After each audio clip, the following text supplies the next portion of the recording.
కవిత BRS తో తెగదింపులు చేసుకున్నారు. ఇది తెలిసిన విషయమే. కానీ కొందరికి కొన్ని డౌట్స్ అయితే ఉన్నాయి. కవిత మళ్ళీ కారెక్కబోతున్నారా అని. కానీ దానికి అసలు ఛాన్సే లేదంటోంది కవిత. అంతేకాదు కేసీఆర్ బాటలోనే తన అడుగులు కూడా ఉంటాయని తేల్చి చెప్పేశారు. ఇంతకీ ఆమె లక్ష్యం అసలు ఏంటి? బీఆర్ఎస్ స్థానాన్ని భర్తీ చేయాలి అని అనుకుంటున్నారా? కేసీఆర్ ఇమేజ్ను జాగృతికి మైలేజ్గా మార్చుకోవాలని అనుకుంటున్నారా? కేసీఆర్ బాటలోనే తానంటున్న కవిత. బీఆర్ఎస్ వద్దు, కేసీఆర్ ముద్దు అనేలా స్టేట్మెంట్.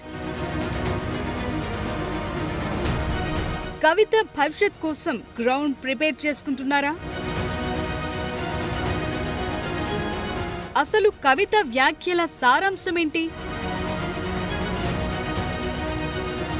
కేసీఆర్ ఎజెండానే మా ఎజెండా, అదే ఎజెండాతో జాగృతి పనిచేస్తుంది. సామాజిక తెలంగాణే మా లక్ష్యం. ఇదే అంశంపై ఇక తెలంగాణలోని అన్ని వర్గాల ప్రజలను కలుస్తాం. ఇవి కల్వకుంట్ల కవిత చేసిన వ్యాఖ్యలు. తాను బీఆర్ఎస్ కు దూరమయ్యాను, కానీ తన తండ్రి కేసీఆర్ కు కాదని మరోసారి చెప్పకనే చెప్పారామె. కవిత తాను ఏ పార్టీలో చేరను అని ఇప్పటికే కుండబద్దలు కొట్టినట్టు చెప్పేశారు. దీనికి రెండు కారణాలు ఉండే అవకాశం ఉంది. ఒకటి, తిరిగి బీఆర్ఎస్ తో కలిసి పనిచేసే అవకాశం. రెండోది, సొంతంగా ఓ పార్టీని పెట్టడం. మొదటిది జరుగుతుందా లేదా అనేది కాలమే సమాధానం చెప్తుంది. కానీ రెండోది మాత్రం ఆమె లక్ష్యంగా కనిపిస్తోంది. ఎందుకంటే పార్టీ పెట్టడానికి కావాల్సిన క్యాడర్ ఇప్పుడు ఆమె దగ్గర లేదు. అందుకే ఈ అంశంపై స్పెషల్ గా ఫోకస్ చేసినట్టు కనిపిస్తోంది.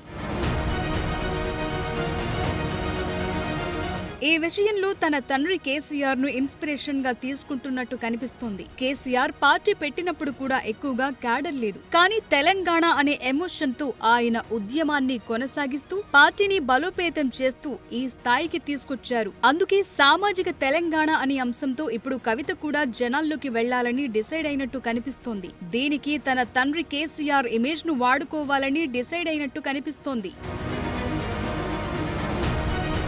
బీఆర్ఎస్ కు రాజీనామా చేసే సమయంలో కూడా పార్టీని వీడుతున్నాను, కానీ తన తండ్రిని కాదన్నారు. ఇప్పుడు కూడా తన తండ్రికి అనుకూలంగానే వ్యాఖ్యలు చేస్తున్నారు. కేసీఆర్ తెలంగాణను చాలా అభివృద్ధి చేశారని, కానీ ఇంకా కొన్ని పనులు పెండింగ్ లో ఉన్నాయంటున్నారు. ఇకపై ఆ పనులను జాగృతి టేకప్ చేస్తుందని చెప్తున్నారు. కానీ ఇక్కడ విషయం చెప్పకనే చెప్తున్నారు కవిత. కేసీఆర్ ఆశించిన మార్పు బీఆర్ఎస్ తో సాధ్యం కాదని, అందుకే తాను రంగంలోకి దిగాల్సిన పరిస్థితి వచ్చిందని, అందుకే ఒకే దెబ్బకు రెండు పిట్టలన్నట్టుగా బీఆర్ఎస్ పార్టీకి ఏమీ చేత కాదు అని చెప్తూనే తన తండ్రి ఆశయాలను ముందుకు తీసుకెళ్లే కర్తవ్యం తనదే అంటున్నారు.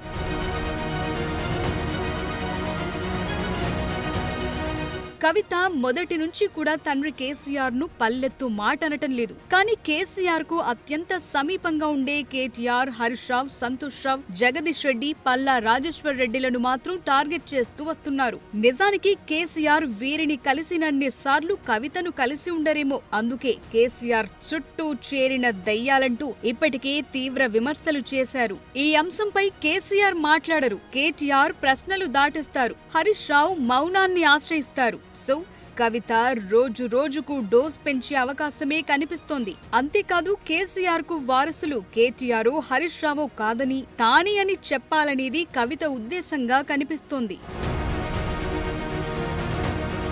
మొత్తానికి కవిత అడుగులు చూస్తుంటే తండ్రి ఇమేజ్ తో ప్రజలకు మరింత దగ్గరయ్యే ప్రయత్నాలు మొదలుపెట్టినట్టు తెలుస్తోంది. అదే సమయంలో బీఆర్ఎస్ తాను ఒకటి కాదు అని బలంగా ప్రజల్లోకి తీసుకెళ్లటాన్ని మరవటం లేదు. దీనికి తాజా ఉదాహరణే ఉపరాష్ట్రపతి ఎన్నికలకు దూరంగా ఉండాలని బీఆర్ఎస్ తీసుకున్న నిర్ణయాన్ని తీవ్రంగా వ్యతిరేకిస్తూ తెలంగాణ వాసి అయిన జస్టిస్ సుదర్శన్ రెడ్డికి అనుకూలంగా ఓటు వేయాల్సిందని చెప్పటమే.